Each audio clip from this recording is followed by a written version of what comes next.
Hello and welcome to Blues View. I'm Paul Bradley and I'm joined on the phone by Birmingham City correspondent Colin Tatham. Hi Colin. Hello. Well, it's been a fairly interesting week for Birmingham City fans in terms of transfers.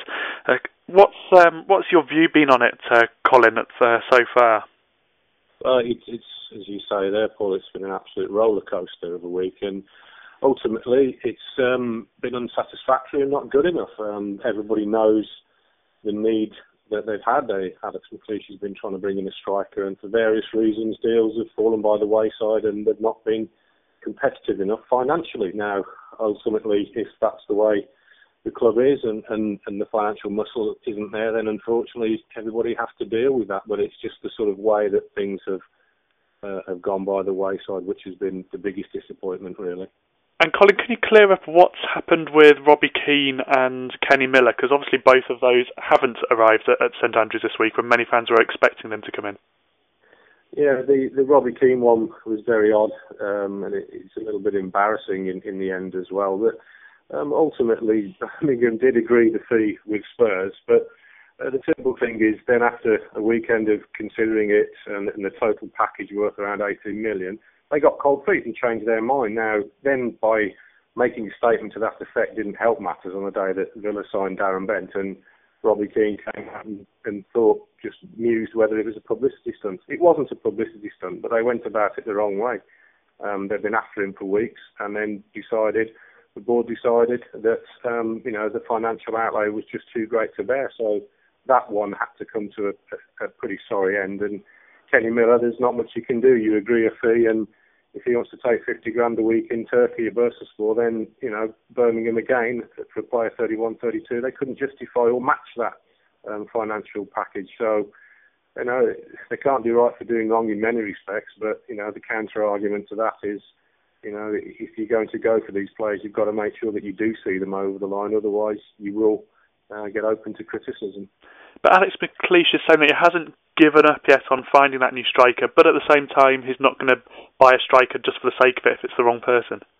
That's the thing, and the problem there though, whereby once your priority targets have gone and you're going further down the list, you're turning over the A4 bit of paper and seeing what's on the back, to be honest. And as he says, it's pointless bringing in a body just for the sake of it. So it could be that they end up with nobody by the time the window shuts. It could be they surprise us. This is the thing about the window, we don't know, but as we talk at the moment, it's pretty depressing, pretty disappointing.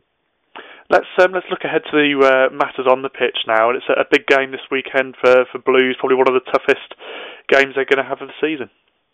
Yeah, obviously Manchester United at Old Trafford, it's always difficult, and the fact that they're unbeaten and Blues record up there is just pretty appalling. You can't see anything, sadly, than a defeat. But I think, I would hope as well that everyone has their eye on Wednesday's game, the Carling Cup semi-final.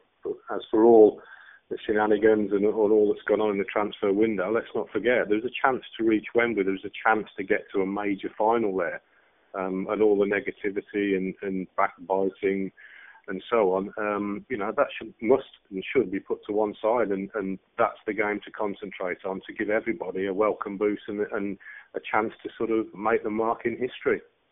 Of course, we'll be following that in the middle of the week and all the reaction to that game. Just before you go, Colin, a lot of fans have been talking about Seb Larsson this week. I understand it's not all cleared up yet, but what do you know as we're speaking now on Friday morning?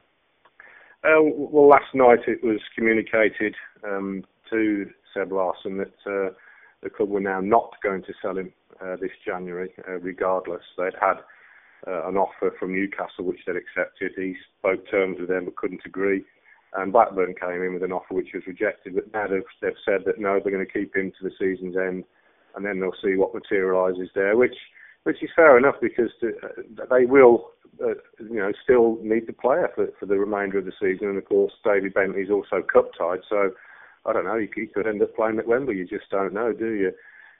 So that's I think Seb is a professional enough person and a decent enough guy, not to swing the lead. He will put in a shift whenever he is selected, and it's just the vagaries of this Bosman situation, isn't it? The players do hold the aces, but the clubs, of course, can also stand firm and stamp their feet like Birmingham are in this instance.